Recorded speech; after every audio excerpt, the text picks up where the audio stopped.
Bismillahirrahmanirrahim. Assalamualaikum warahmatullahi wabarakatuh. Waalaikumsalam.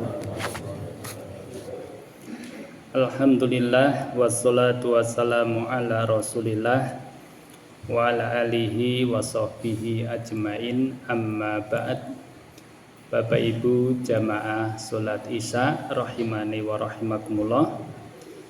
Di sini saya akan membacakan sebuah kultum singkat terkait dengan sebuah pembahasan mengenai haramnya mengikuti perayaan Natal.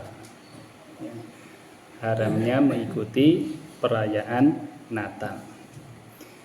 Di sana ada 6 alasan kenapa kita selaku umat Islam dilarang merayakan perayaan Natal.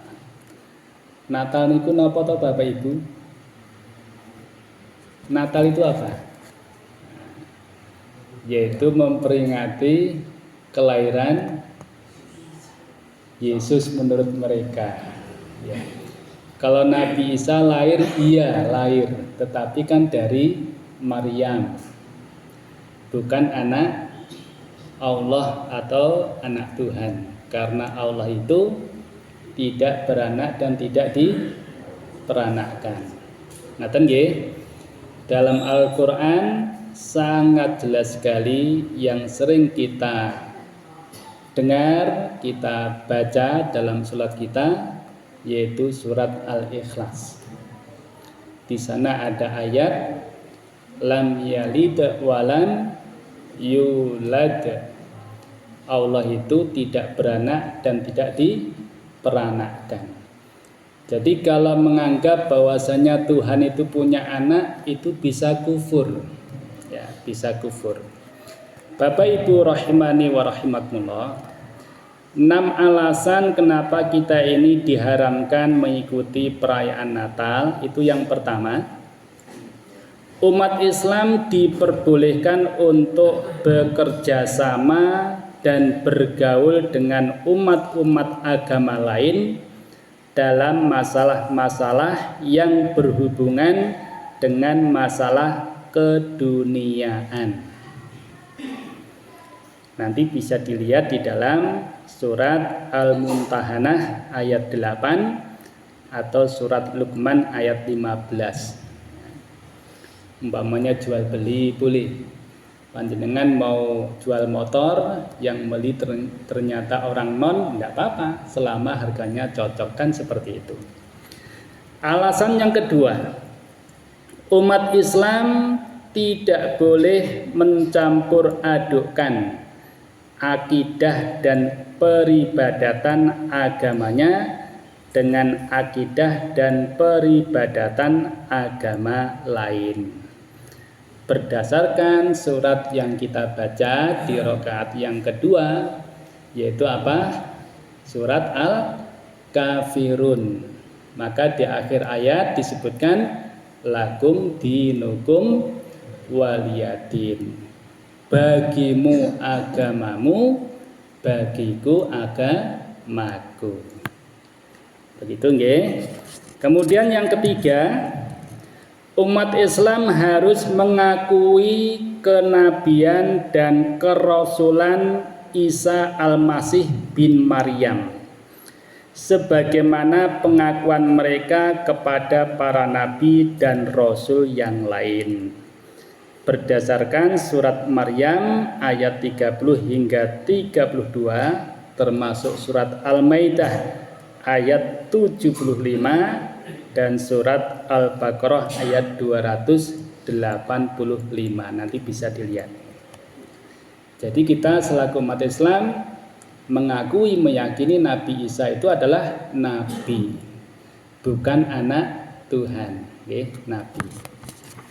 Kemudian yang keempat, siapa yang berkeyakinan bahwa Tuhan itu lebih dari satu, Tuhan itu mempunyai anak, dan Isa Al-Masih itu anaknya, maka orang itu kafir, kafir, bisa kafir, okay? Dan musyrik karena mengakui ada Tuhan yang lain selain Allah, itu musyrik. Kalau mengakui Tuhan itu punya anak, Allah itu punya anak, ya bisa kufur tadi, okay? Kita tidak boleh, ya tidak boleh. Nanti bisa dilihat di dalam surat Al-Maidah ayat 72 hingga 73 dan juga surat At-Taubah ayat 30. Yang kelima, Allah pada hari kiamat nanti akan menanyakan Isa, yakni menanyakan Nabi Isa, apakah dia pada waktu di dunia menyuruh kaumnya agar mereka mengakui Isa dan ibunya yang bernama Maryam sebagai Tuhan? Isa menjawab tidak. Hal itu berdasarkan dalam surat Al-Maidah ayat 116 hingga 118.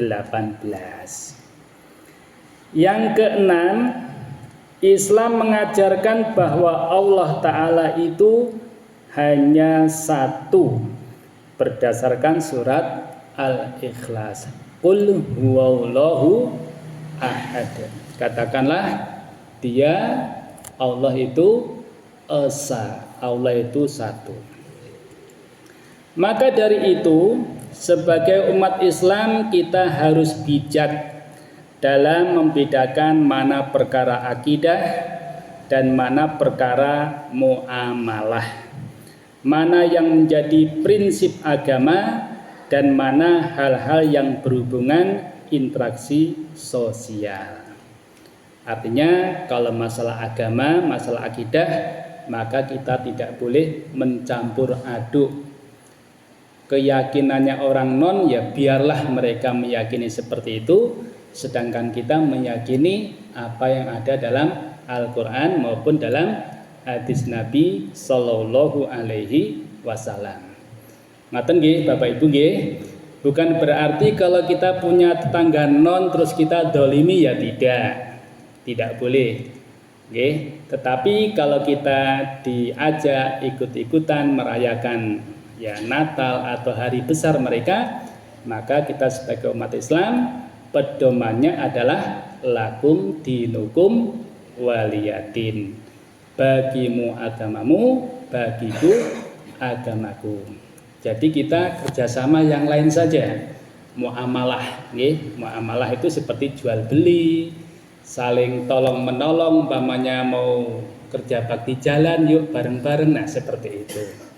Wallahu ta'ala a'lam. Itu 6 alasan kita diharamkan untuk mengikuti perayaan orang-orang musyrik, orang-orang non begitu. Wallahu ta'ala a'lam.